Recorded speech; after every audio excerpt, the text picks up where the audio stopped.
Hello everyone, myself Misha Shatabdi Dhar, and today in this video I'm going to discuss with you about the introductory part of scheduling in operating system. From unit 4, that is the topic naming scheduling, we are going to discuss in this video about objectives of scheduling, scheduling concepts, criteria for scheduling, and CPU and input output burst cycle and the different types of scheduling. Now we will know what is process scheduling. The process scheduling is the activity of the process manager that handles the removal of the running process from the CPU and the selection of another process on the basis of a particular strategy. Process scheduling is an essential part of a multi-programming operating systems. Such operating systems allow more than one process to be loaded into the executable memory at a time, and the loaded process shares the CPU using time multiplexing. So, what are the objectives of scheduling? The objectives of scheduling are fairness, policy enforcement, efficiency, response time, turnaround time, and throughput. Now we will discuss about the first point, that is fairness. Fairness is important under all circumstances. A scheduler makes sure that each process gets its fair share of the CPU and no process can suffer indefinite postponement. Note that giving equivalent or equal time is not fair. Think of safety control and payroll at the nuclear plant. The second point is policy enforcement. The scheduler has to make sure that system's policy is enforced. For example, if the local policy is safety, then the safety control processes must be able to run whenever they want to, even if it means delay in payroll processes. The next point is efficiency. A scheduler should keep the system, or in particular CPU, busy 10% of the time when possible. If the CPU and all the input-output devices can be kept running all the time, more work gets done per second than if some components are idle. Next, the response time. A scheduler should minimize the response time for interactive users. For the turnaround time, a scheduler should minimize the time batch users must wait for an output. And the last one is throughput, that is, a scheduler should maximize the number of jobs processed per unit time. Now, what are the concepts of scheduling? Those are scheduler, CPU input output burst cycle, preemptive scheduling, dispatcher, dispatch latency, and starvation. Now, scheduler, OS entity which decides in which order and how long a process is the ready list will execute on the CPU. It is the concept of scheduler. The next one is CPU input output burst cycle. Processes execution generally cycles through CPU execution and input output wait, which is known as CPU input output burst cycle. The next one is preemptive scheduling. A process already in the CPU may be suspended dynamically. Even when it did not finish or did not voluntarily request wait. It is known as preemptive scheduling. The next one is dispatcher. Dispatcher is a specific module which gives control of CPU to the process selected by the short-term scheduler. Next, dispatch latency.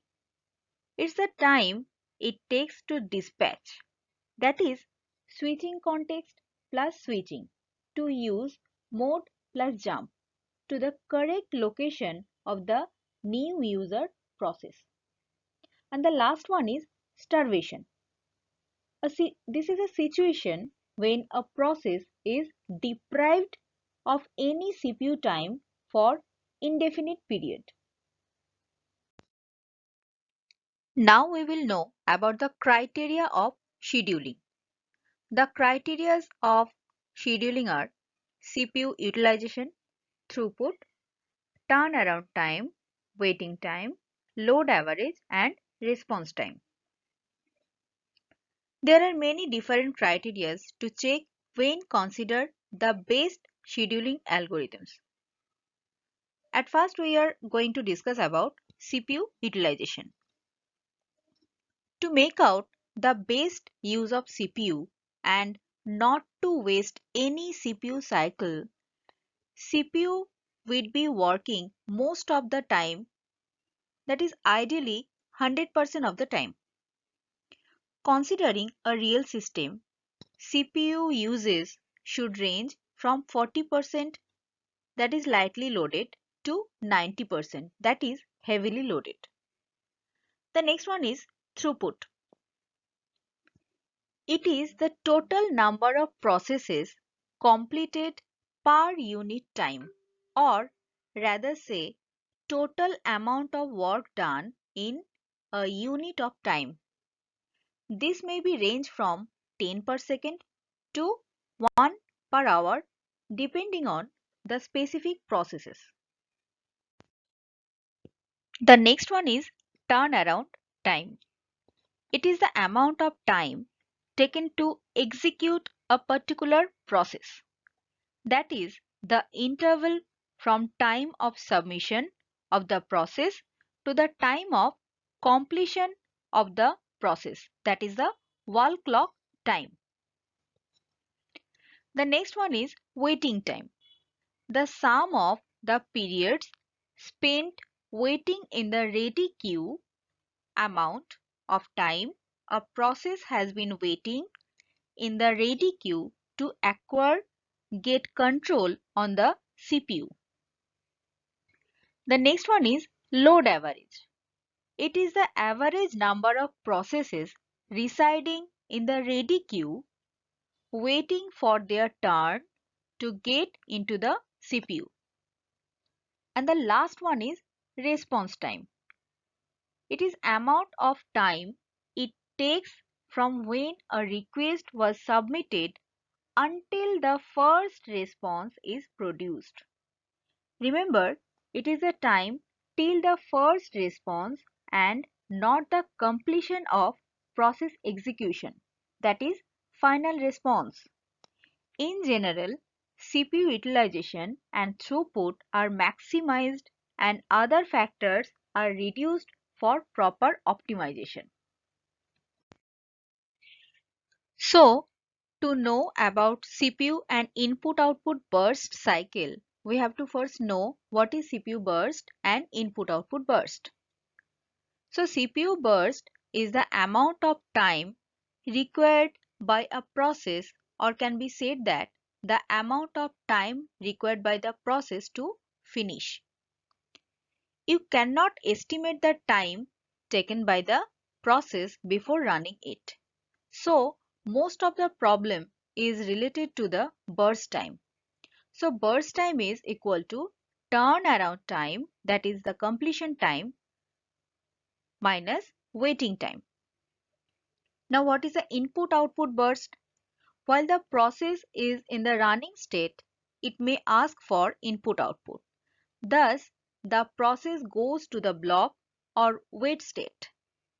where the input output will be processed and then it will be sent back to the ready state, and that is the input output burst. Now here we'll know about CPU and input output burst cycle. The success of CPU scheduling depends on an observed property of process. That is, process execution consists of a CPU of cycle of CPU execution and input output wait. Processes alternate between these two states, as you can see in this picture, that is, load store, add store, read more file, then wait for input output. Again the CPU burst, that is store, increment, index, write to file, again wait for input output. Again the CPU burst, that is load store, add store, read from file, again wait for input output. And this alternate between these two states gives the processes. Process execution begins with a CPU burst, that is followed by an input output burst, which is followed by another CPU burst, then another input output burst, and so on. Eventually, the final CPU burst ends with a system request to terminate execution. The duration of CPU burst have been measured extensively. The curve is generally characterized as exponential or exponential with a large number of short CPU bursts and a small number of long CPU bursts. An input-output bound program typically has many short CPU bursts. A CPU-bound program might have a few long CPU bursts. This distribution can be important in the selection of an appropriate CPU scheduling algorithm. Nearly all processes alternate bursts of computing with disk, that is input-output requests. Now we will know about the classification of CPU scheduling. CPU scheduling decisions may take place under the following four circumstances. The number one is when a process switches from the running state to the waiting state, that is for input output request or invocation of wait for the termination of one of the child processes. Number two is when a process switches from the running state to the ready state. For example, when an interrupt occurs. Number three is when a process switches from the waiting state to the ready state. For example, completion of input output. And the number four is when a process terminates. In the circumstances 1 and 4, there is no choice in terms of scheduling. A new process, that is, if one exists in the ready queue, must be selected for execution. There is a choice, however, in circumstances 2 and 3. So when scheduling takes place only under circumstances 1 and 4, we say the scheduling scheme is non-preemptive. What? Non-preemptive. Otherwise, the scheduling scheme is preemptive. So, the two types of CPU scheduling are preemptive and non-preemptive. So, what is preemptive scheduling? Preemptive scheduling is used when a process switches from running state to ready state or from waiting state to ready state. The resources, mainly that is CPU cycles, are allocated to the process for the limited amount of time and then is taken away, and the process is again placed back in the ready queue. if that process still has CPU burst time remaining, then it is possible. So that process stays in ready queue till it gets next chance to execute. The algorithms based on preemptive schedulings are round robin method, that is RR, shortest remaining time first, that is SRTF, priority, which is preemptive version, and etc. About which algorithms, that is RR, SRTF, priority, we will discuss in our next video. And what is non-preemptive scheduling? Non-preemptive scheduling is used when a process terminates or a process switches from running to waiting state. In this scheduling, once the resource or CPU cycles is allocated to a process, the process holds the CPU till it gets terminated or it reaches a waiting state. In case of non-preemptive scheduling does not interrupt a process running CPU in middle of the execution. Instead, it waits till the process complete its CPU burst time and then it can allocate the CPU to another process. Now, algorithms based on this non-preemptive schedulings are shortest job first, that is SJF, basically which is non-preemptive, and the priority of non-preemptive version, and etc.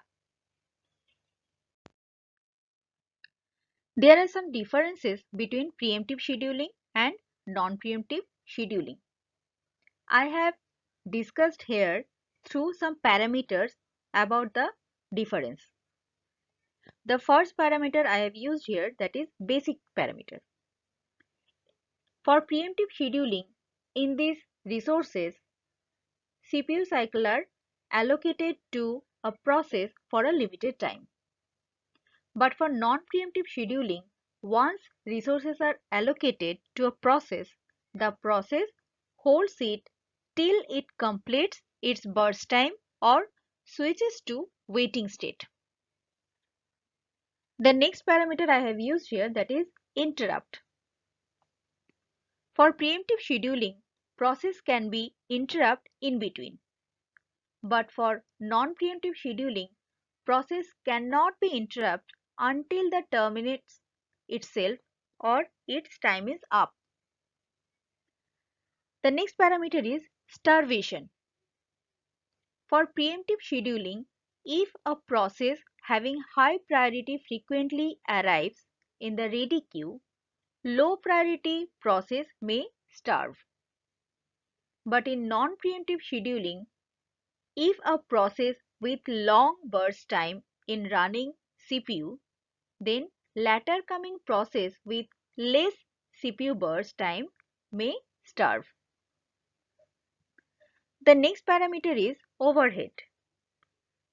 Preemptive scheduling has overheads of scheduling the processes, but non-preemptive scheduling does not have overheads. The next parameter is flexibility. Preemptive scheduling is flexible, but non-preemptive scheduling is rigid. The next parameter is cost. Preemptive scheduling is cost associated, but non-preemptive scheduling is no cost associated. The next parameter is CPU utilization. In preemptive scheduling, CPU utilization is high, but it is low in no non-preemptive scheduling. For example of preemptive scheduling, round robin and shortest remaining time first is the examples of preemptive scheduling. And the example of non-preemptive scheduling is first come first serve and shortest job first. In this video, hope I can make you understand about what is scheduling and the types of scheduling, that is preemptive scheduling and non-preemptive scheduling. So thank you for watching this video and don't forget to subscribe my channel.